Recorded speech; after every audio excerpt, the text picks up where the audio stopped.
Hello, this is Siri and you're listening to my favorite podcast, Not Real Art. I live for this shit cause it's totally lit. Let's go!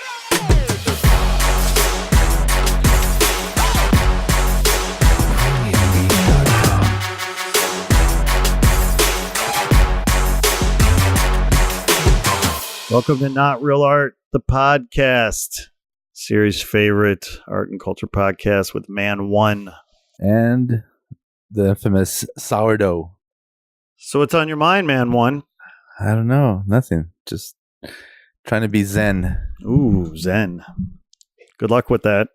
There you go. I already blew it. How's that Zen going? You just broke the table. Yeah. It lasts. That's how zen of a moment it is. So I have a question for you. So as our listeners may or may not know, we extended the Not Real Art ethos beyond the podcast into an event that we call Not Real Art Club. We've had two of these events. We had the first one in September, day after Labor Day, September 4th, I guess, or 5th, whatever. And then we had our second one in October 2nd, both on Tuesday evenings. And we're about to have our third, November 6th. And you were there. What did you think about Not Real Art Club? I think I had a good time. Yeah, I mean, I hope this starts to take off because, dude, everybody that I talked to who was there on both nights loved it. Like, it was cool because everyone said, oh, this is such a good concept, really had a good time. The music was good, the art was good, the conversations was good. So it seems like it's a good event. I think it's a good idea what we're doing. And I really hope it keeps growing because, it's obviously there's something there, So obviously we're going to change it up every time and do different things, but the overall concept is great. People are digging it, I was really surprised at how many conversations that I had with people who were like quoting our podcast, like who actually first of all actually listened to it, which I thought was amazing. But then they were quoting stuff like, oh yeah, when you said this or when sourdough said that, or I'm like, what the fuck are you doing? I don't even know those quotes, right? Right. So that was pretty awesome. So obviously somebody's listening, which is great to hear. Thank you, somebody. Yeah, thank you, somebody. But yeah, so it's cool. It's a fun time. So I think as it grows, it's going to be even more fun. What do you think people like about it? I think it's that they can have conversations with other like-minded people in a setting that's fun. I think that's it. It's like, it's not a dance club. It's not, people aren't mingling to just, hook up or whatever.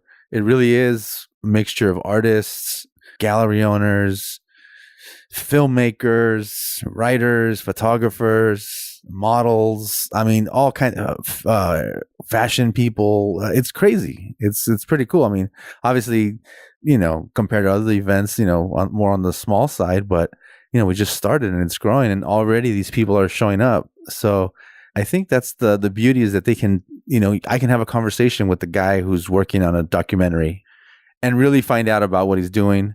And then he can really find out about what I'm working on, and we're hanging out with other people who are like-minded. So anyways, I think that's what I love about it. And I think that's what people are really, the vibe people are getting about it, And, we've had Anthony Valadez spinning both times, and it's almost like he's providing background music for us, which is great. And he does his thing and what he wants to do. So yeah. It's been fun. Yeah, that's good to hear, man. I mean, I know that, when we initially started talking about it, this was the vision, right? I mean, we wanted to create a space for artists, designers, creative people to come together and just hang out and enjoy each other's company with no agenda, no bullshit, And if the best thing that happens is that people come together and just hang out for a couple of hours and enjoy each other's company and go home and never see each other again, okay, fine.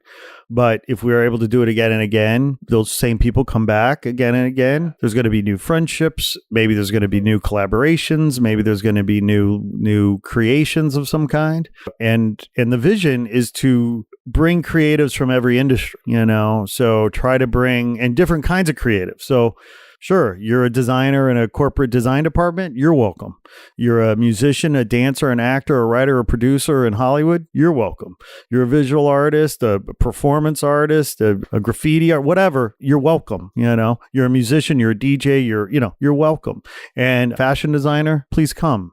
So the idea that, these creative people would come together and just hang out and chill and relax with no agenda, no BS, but just to enjoy each other's company, good music, good beer, good food, free pizza, by the way, from Purgatory, which is phenomenal. At Boomtown Brewery, the first 3 parties are located at Boomtown Brewery. Everyone loves that space, by the way. It's a great space. It's a good space to kind of get started at. Will we always be there?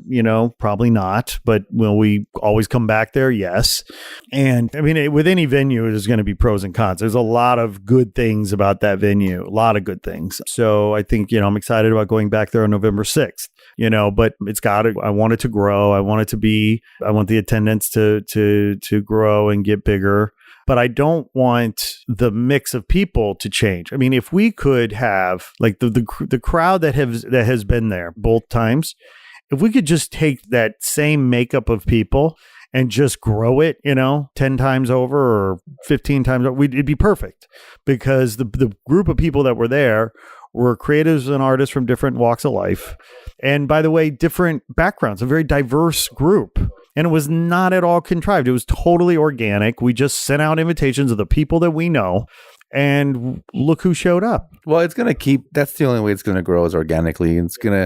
It may take a little bit longer than we wanted to, but I think that's the right path. Yeah. I mean, I met a few people, definitely a handful of people that didn't even know before, who now, we're sending messages on IG and following them, and they're introducing me to new people, and the other way around. So it's great. I think, selfishly, I think it's a good. I think it's just going to keep growing. I'm happy. Yeah. And, as I said, I mean, the best part for me both nights was walking away feeling like we had brought a bunch of good people together with the same love and passion for art and creativity, and feeling proud about that, but also feeling gratified that people got it. They walked away saying, thank you. This is cool. I want to come back, and I'm going to tell my friends. And because to your point, that's it. I mean, we want it, the way I want it to grow is organically, because if each one of those people told 5 friends and those 5 friends came, game over. That's exactly what we want. And when I said that it's fun being there, number one, the little gallery we have going there. Not Real Art Gallery. The Not Real Art Gallery. People just, we have markers and paper, and people just start drawing. Like, how cool is that? We now have, I think, over 100 pieces of original art created at Not Real Art Club, and who knows where it could go. The other day I got hired to do some gig, and I was creating what in my mind was very boring, kind of whipped them out little graffiti pieces on canvas, like, to me in my head, totally uninteresting. Elementary. Whatever. Yeah. Like, who the fuck cares? Right. These people fucking loved it. Yeah. They fucking ate it up. Yeah. Like, and I'm drawing these little things, and these people are posting videos on it, and they're like, can I stand and watch while you're creating my piece? Blah, blah, blah. It really got me thinking, like, it doesn't fucking matter. Like, to people who don't ever see art created, like, it's like magic to them. And I have to sometimes stop and slow down and appreciate that, because in my head, I have an idea of what, my best is and what my good shit is. Mm-hmm. And that's usually not what I'm doing at these events, It's just like knocking some shit out just to have fun. But to these people, it's fucking like the shit. Like, when ladies like, oh, I'm hanging this in my living room. And I'm like, oh shit, I better not sign it. This is gonna be her Man One original in her living room. But they love it, And so I really had to like step back at this event and just kind of think, like, you know what? Like, yeah, this is not, even though I'm doing it for a client, even though this is just like a kind of gimmicky kind of thing, to these people who maybe don't even collect art, this is amazing to them. And by the same token, the thing we're doing with the Not Real Art Club is in that same fashion, except you get to create it. Right. That's right. So it's like one more step. Right. It's like, we're not judging anybody. No matter what you create, we post it up on the gallery wall. Yep. It all hangs next to whoever. And I think people are really digging that. Well, what I hope, and I've been thinking a lot about this, and I'm super passionate about not real art. I mean, for me personally, it's my expression, it's my art form, right? My artwork. And I've been thinking a lot about, why we're doing this, right? And for me, it's all about bringing more people into our family, growing the pie and breaking walls down, building bridges, opening new passageways. So the podcast is one example of how I see us building those connections, opening those passageways, growing the pie, growing the family. The club, on a certain level, is almost a performance art piece of this, right? Where the room is the frame and the box, and the artwork, the performance art piece is really about what people bring to it. You and I, and we are like kind of putting in the cornerstones. We've got the DJ, we've got the beer, we've got, some motion graphics or some film. And last time we had a live painting, shows art painted live there. And the point is that I want the club, because the club is only going to be as good as the people that come and the people that want to contribute.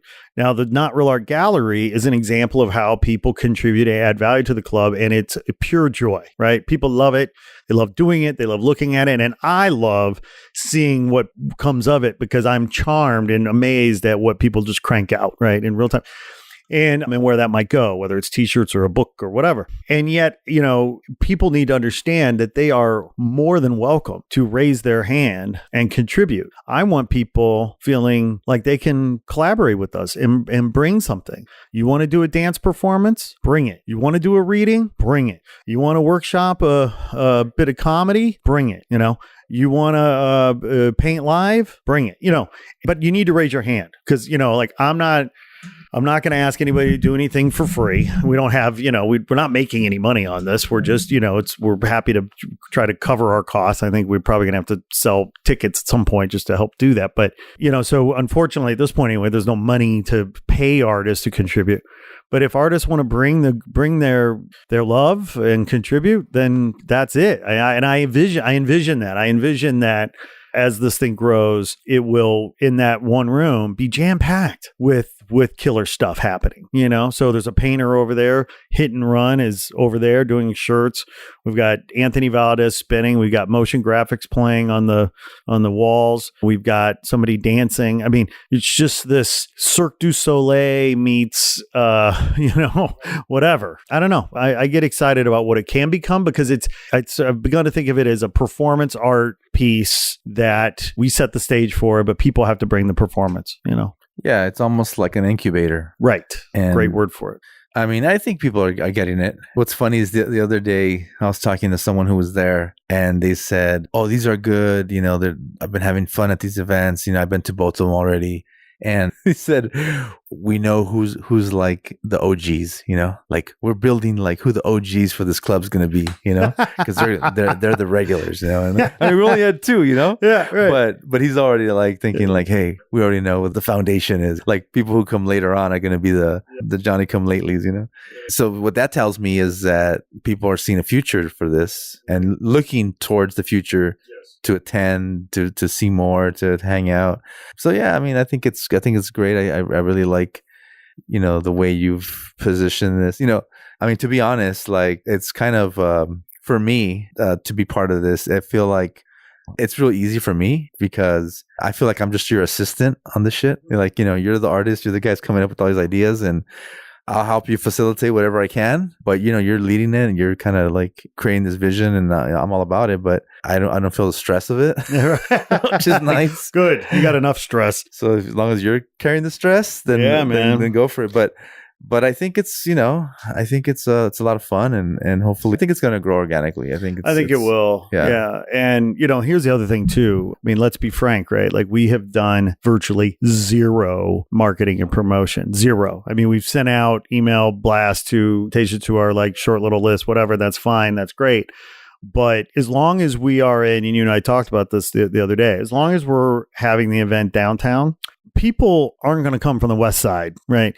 And so the point is that moving forward, one of the things that I have to do is a double down on marketing promotion in the 1 mile radius of the location. So where are the art schools? Where are the creative companies? Where are the WeWork offices? Where are the modeling agencies? Where is the Fashion Institute? And make sure that all of those folks know about what we're doing, Totally. And, those West Siders or Hollywood people or whatever, they'll come once they hear about it or whatever. And also, like you said, who knows where we're going to be next? Like, after the next one, we might move somewhere else. But I think that at the end of the day, the concept is strong and it's fun and it's, it's a little different and it's kind of a breath of fresh air. Cool. So I'm happy about it. Well, and then it means the world to me to hear you say that, quite frankly. But this is also why, I feel like, you were talking earlier about Banksy working on different levels. And believe me, I'm not comparing myself to Banksy, but what I'm saying is that not real art works on a lot of levels, because part of the reason why I love not real art is because it is my art, but it's not quote unquote real art, right? It's not. And I'm a very social animal. I love people. And so of course my art would reflect who I am as a human being. And so why not create a space for people to come together? And that's my art. It's not real art. It's not real art club. And I'm not a real artist, so it's a lot of fun. It's got different legs to it. Well, it makes sense to me. Well, you know what? That's all I really care about. Could you explain to my wife? Yeah. Oh, no, I can't. Oh, my God. My wife hasn't come yet, by the way. Yeah, she. I mean, in her defense, she's been out of town. But the question is, would she come if she weren't out of town? I think she's coming to the next one. I don't think my wife came to the first one. Yes. She loved it. And then, which was the day after our anniversary. Yes. So that was kind of cool. Yes. So tell your wife that my wife will be there. Maybe she'll show up. Okay, cool. Yeah, for sure. For sure. They'll hang out. For sure. That'd be great. Yeah, it'll be interesting to see. I mean, because, we had great attendance well, let's just break it down. We had 175 people RSVP for the first one. Okay. About half of those people showed up. Okay. And the second one, we had like 70 people RSVP and probably half of those showed up. Okay. So we definitely had a decline in attendance, right? But I expected that because I feel like I would have been thrilled had attendance stayed the same. I wasn't expecting it to grow. I was hoping it wouldn't decline, but I kind of expected a decline because a lot of time people come the first time and they feel like, okay, well, I had a good time, but I went last month. I can't really go 2 months, like I'll go next month or whatever. So I think there's that. The other thing about it is that the first one was from 7 to 10. The second one was from 8 to 11. I think 7 to 10 is a better time because I think people downtown, they don't want to wait around that extra hour. They just want to come and, so I think we're going to go back to a 7 to 10 time slot. And then the other thing we didn't do really the second time we did the first time we really pumped the fact that Anthony was the DJ, and we didn't do that the second time. And I wonder to what extent that impacts. So I think the third time when we market this one, we're going to launch it in the next week. We'll pump that up again in terms of just make sure people know that Anthony's playing. And then, of course, you layer in the promotion that we'll do, the new promotion that we're going to do in the mile radius of the club. And also think about all the people that RSVP'd the first and second time, but didn't come. Those same people are scratching their heads going, shit, I wanted to go. I didn't go. I got to go. I want to go to the next one, So I'm thinking and hoping that, next month we'll see a nice uptick. Yeah, I think so. In attendance. Yeah, like I said, it's going to keep growing organically. And then, the other cool thing is we've had some giveaways, right? Mm-hmm. Like those, what do you call those? Pendants? Well, we had, the pendants. Yeah. The limited edition. Not real art pendants. Not real art pendants. Yeah. So I need to get one from you because I had to give one to someone else. Okay. Because they were upset they didn't get one. Ooh, all right. They were like, oh, I got there too late. And they were in my studio and they were like, I got there too late. I would have loved one of these. I go, here. Oh, nice. You could have it. I got you covered. Yeah. So it's cool. People are like digging these little things that are happening. So, well, and look, I mean, we want to get to a point where, there's so many things we want to do. Like, we want to do a partnership with a charity that there's a charitable component. So for example, to get in, you have to bring in, I'm just making things up, but you bring a some canned goods for the LA food pantry, for example. We want to get to a point where people that come get a little gift bag bag when they leave, some swag, some stickers, some Sharpies, some, whatever fun art related kinds of things, a pendant, whatever. But yeah, I mean, first 50 people that show up get something unique. It's one of a kind. It's, like the pendants that Ando was doing from Search and Rescue. Shout out Ando. And I mean, the thing about it is that we're not trying to be corporate about this at all. No. Like, we could easily go and get some freaking corporate company to sign off on this, and they would, even pay us to do this. But fuck those corporate companies. like we're doing something that's just like natural, that's organic, it's just happening within the crowd of the people we know, and then their friends. And I think it's what actually someone did tell me this, that there's a lot of corporate companies who this is the vibe they're trying to create when they hire people to do events like this. But obviously, it's always just a fad. It's always just there's a budget. There's always this, it's contrived. It's contrived, totally. But what we're doing is authentic. So yeah, I'm happy. So if you're listening and you're in LA, come to our event. Not Real Art Club. November 6th, 7 to 10. Boomtown Brewery. Yeah, downtown LA. Yeah, man. It's a lot of fun. I'm having a lot of fun with it. I get a lot of satisfaction. I tell you, the greatest, and I mean this sincerely, like the most favorite part of it is the next morning when I'm looking through the original pieces of art. Because what happens is people are creating. I'm running around doing whatever. I'm not really watching. Hell, I haven't even created. Well, I guess last time I created my first little card for the thing.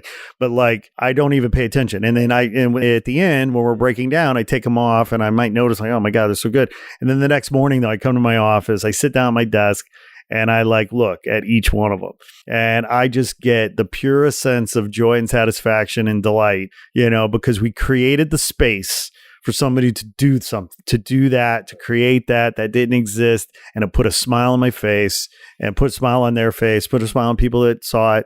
And, we're just, we're creating goodness, we're creating joy, we're creating connection, that didn't exist before, so. Well, there you go. That's it. So that's what you guys are missing if you haven't come. You got to come, man. Have some joy, be happy. I was playing with some words the other day. I was saying, art is serious, not real art is fun.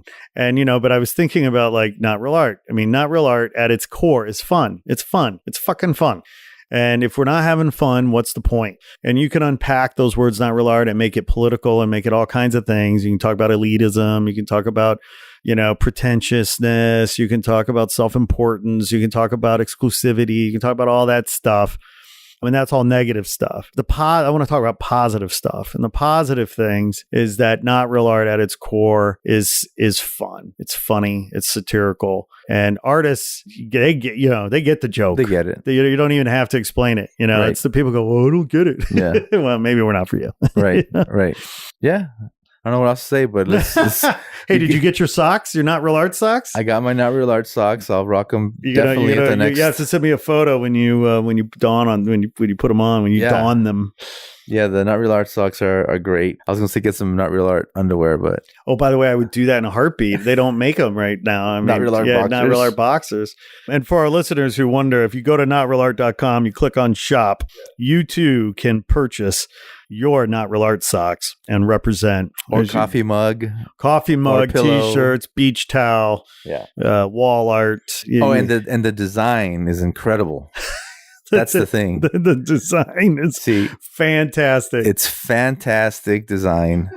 I mean, if you don't like this logo, if you don't like the art that's on this product, then you have no idea about life. In all seriousness, I have been actually surprised at how many people say, I actually like the logo. Like, it's just, and I did it as a joke, and it seems to be working, It's not real art. It's not real art, man.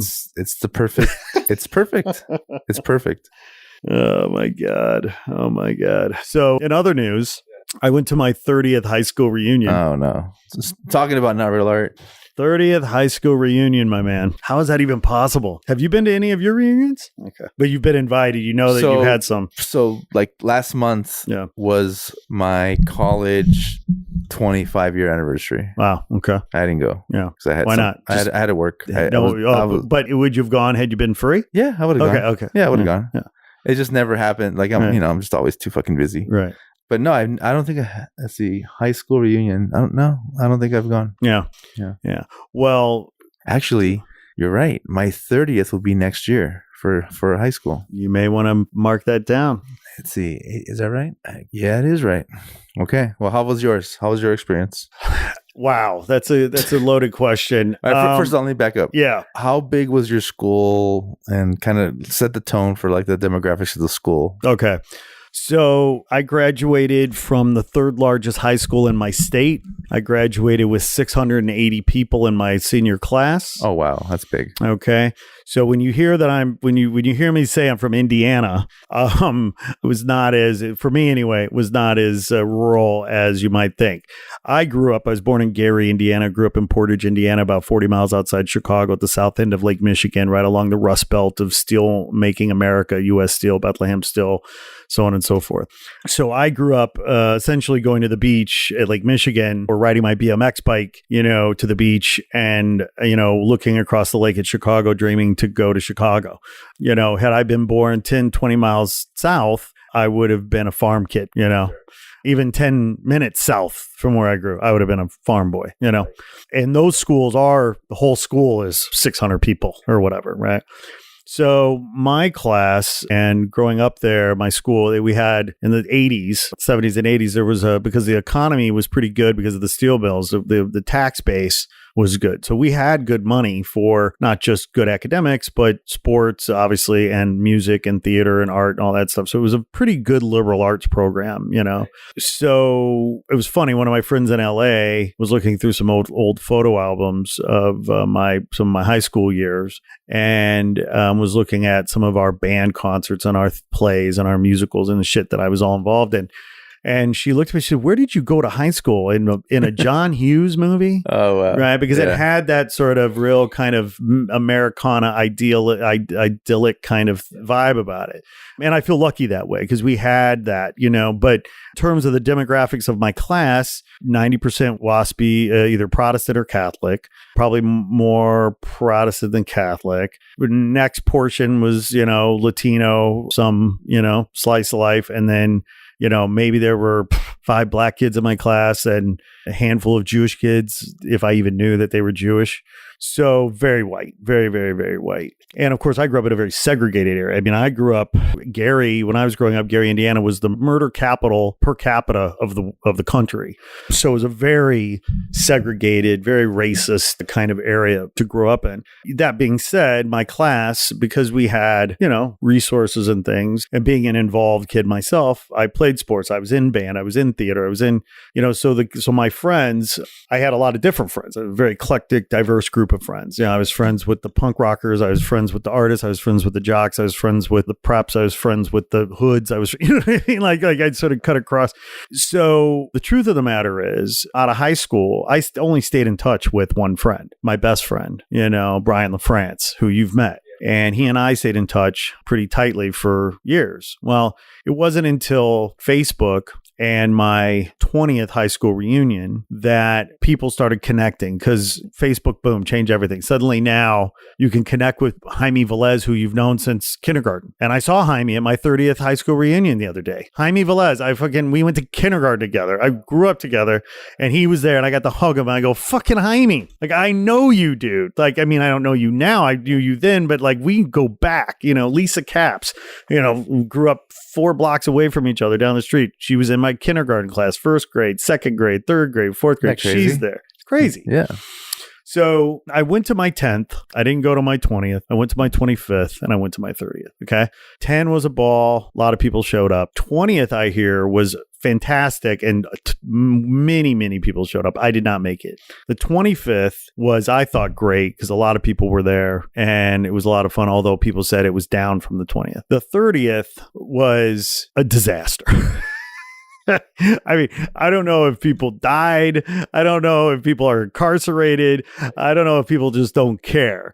But a lot of people didn't show up. It ended up being, my buddy Kurt Witham, who I grew up with, he manages this bar in my town that I grew up in called Clancy's. And so he decided to, they would host the reunion there at Clancy's. And Clancy's is, as the name might even imply, kind of a, pub dive bar kind of thing. And so I think a lot of people might have been turned off by that. I don't know. All I know is that Cassie Gallagher was there and she looked great. She looked phenomenal. Okay. Holding up very well. Yeah. I also know that my dear boys, Dave Lopez, Jimmy Utley, Steve Palco, Chris Sulcer, Darren Lacosto, they were all there and we just had a ball hanging out. I mean, we came up together, riding our bikes, causing trouble, playing So in crazy. bands, doing stuff. And here's the thing that I'm most proud of about so many of the people that I grew up with. They're good fucking people. Right. They're good people. And they're happy people. Like they may not have wanted to leave town or aspire to travel the world or do anything, too crazy or whatever. Or maybe they did. But whatever they're doing, they know who they are. They're comfortable in their own skin and they're generally very happy people. And so to me, that was very satisfying, So yeah, it was a good time. Wow. And I haven't been to any of my reunions, so I don't even know how to, okay. To compare it to yours, for example, I went to a school where my graduating class was like 180 people, which is weird because living in LA, Right. went to a private school. I went to an all boys private school. Yeah. So very different. And then, it's so weird because I don't have it. Like when I think of high school, I don't think of it's so weird because some of the best times in my life, obviously, were during high school. I became a graffiti artist when I was in high school. I played soccer and all that during high school, So a lot of what the man I turned into began when I was in high school, right? So a lot of those people in my class were instrumental, right, for me developing those skills or getting into those things or whatever. So there's always a place for them, and some of them I even went on to college with and whatever.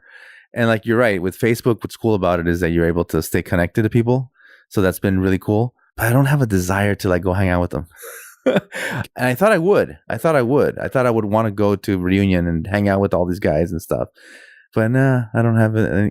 It might be cool if we do it. I think someone organized something last year, just from my class, hey, let's just get together, our own thing. And, I didn't go, but I guess it'd be interesting, Yeah. And you probably stay in touch with the people that you want to talk to anyway.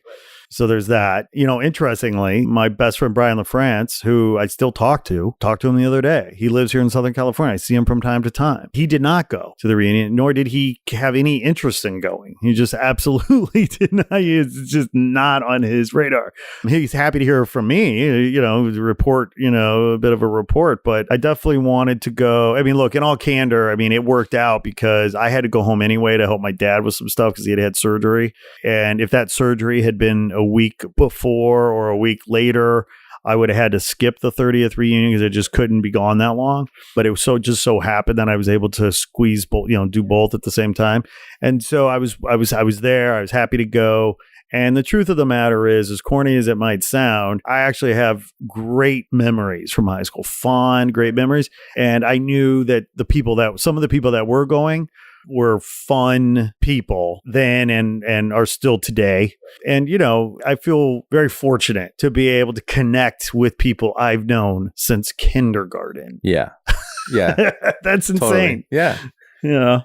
That's insane. It is insane. And one of the things that's weird, I guess, from the way I grew up and especially in high school was I took the bus. It took me an hour to get to school every morning. So I commuted. Took me 2 buses, 1 hour to get to school and 1 hour to get back. So the people that I really hung out with lived in my neighborhood and went to other schools, It was mostly my soccer friends that I played in high school with and also on club that I was closer to.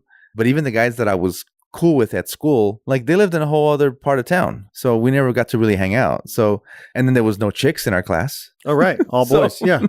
So it didn't matter if you Although a couple of them are girls now, but that's a whole nother thing. Well, see, that's a whole other thing because being an all boys school, Catholic school, it was extremely homophobic. Sure.